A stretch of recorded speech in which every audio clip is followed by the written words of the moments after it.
With the Elder Scrolls Online, we're bringing two different groups of players together. We got the Elder Scrolls crowd, which is used to great games like Skyrim and Oblivion and Morrowind and the older games. And then we have the MMO crowd, which is used to all the great MMOs from the last 15 years. We're bringing them all together into one great game, and we're really excited to tell you about it.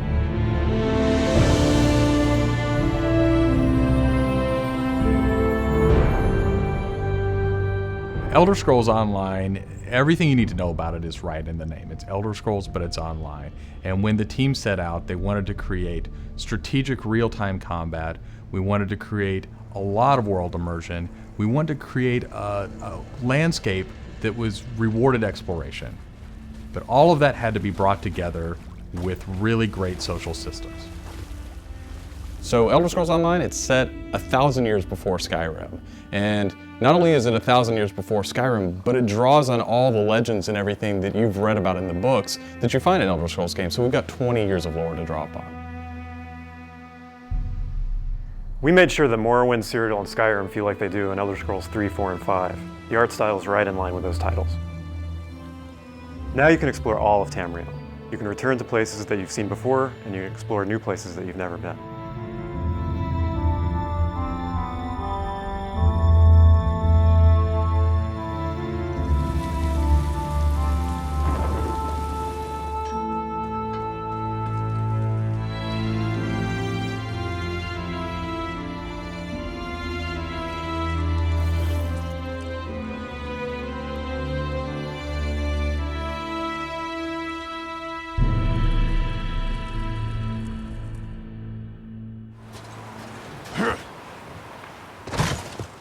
This is an Elder Scrolls combat system. Moving your mouse will make you look around and aim your weapon. You can tap your left click to attack, hold it to power, hold your right click to block, and of course, sprinting, crouching, and sneaking around play a role.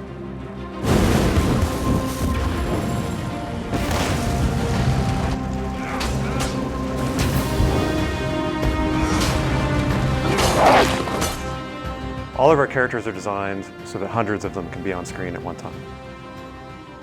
You're going to have lots of customization options to make your character look unique.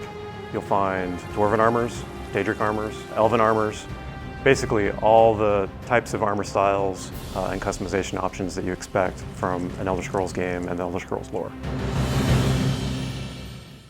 By far the worst experience of any online game is at its launch when you're trying to find your friends.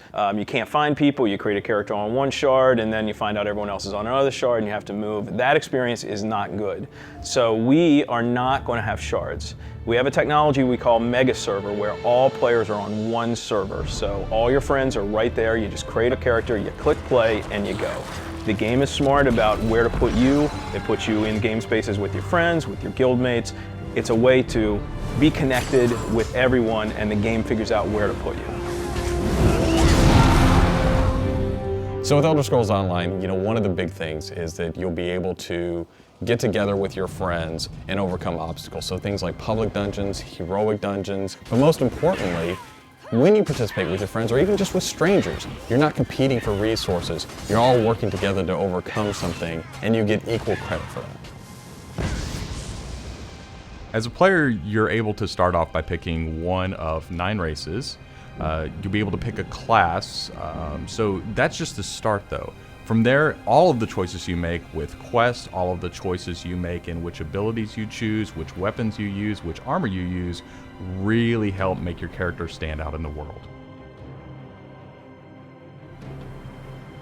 The basis for the customization system in Elder Scrolls Online is that you can use whatever weapon or armor type you actually want to use. You can play as a heavy armor character who's a tank with bow, or you can play as a mage who uses a two-handed weapon, or you can play as a sneaky guy who runs around healing people. With the combination that you selected out of what armor type you use, what weapon type you use, and what class you use, really creates a unique character experience for you. One of the things you're going to be able to do that's going to make you stand out is you have perks. For instance, perks allow you to become a werewolf or a vampire or maybe even have special pets.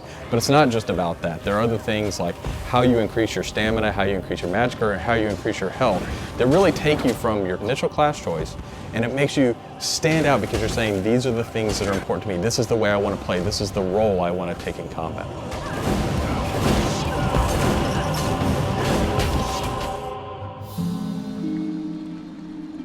Questing in Elder Scrolls Online was built around a pretty simple concept, and that was that we wanted the player to explore. And we wanted, when the player explored, for them to be able to see something around a corner and say, oh, well, I was on this quest, but now I see something over there that's really interesting. And so they had this decision point of, which thing do I do next? And that's really where we want the player to go. It's not what do I do next, it's which one of these things do I do next. The way a player finds quests in our game is really through exploration. As they wander around the world, we have an on-screen compass, and that really points out the areas of opportunity or points of interest to the player. When the player finds a point of interest in the world, this is really where all of our story content is. And they're an opportunity for the player to make a change in the world. And a really good example of that is there's a werewolf invasion. When the player gets there, they fend off the werewolf invasion, they save the town, and every time you come back to that village, you'll be remembered and thanked by the villagers. The werewolves will be gone just like you would have in Oblivion as the hero of Clutch. Once you hit level 50, that's really where the game opens up. At this point, you're going into Cyrodiil to PvP, or you're deciding you want to go on a heroic raid with your guild and your friends, or maybe you might go into an adventure zone, which is our way of getting you into a zone where you can play solo, you can play with a small group, or you can play with a really large group to overcome obstacles.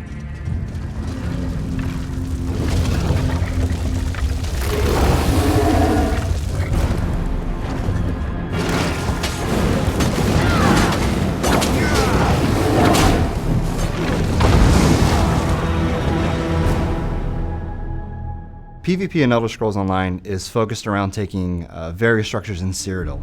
If you remember Cyrodiil from Oblivion, the space is very large, and that's a perfect setting for having three alliances fight each other.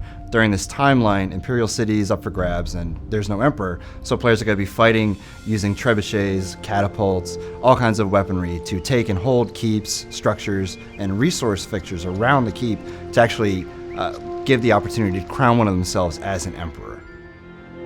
It's really important to us that PvP isn't just a veteran game. It's got to be something that people can do from the very beginning because you want to be comfortable in getting into this. So we make sure that everybody is on equal footing. So even at level 10, you can go into our PvP area and really have a great experience and a good time.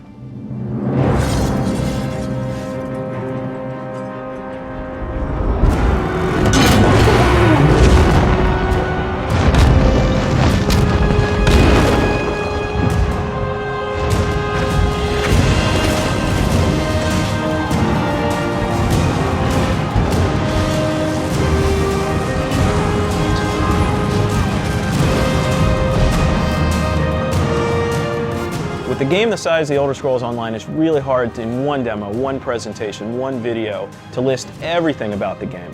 So what you've heard today are the basics. Over time, we're going to go into more depth in everything you've heard about today, and then all the other systems which we haven't talked about yet.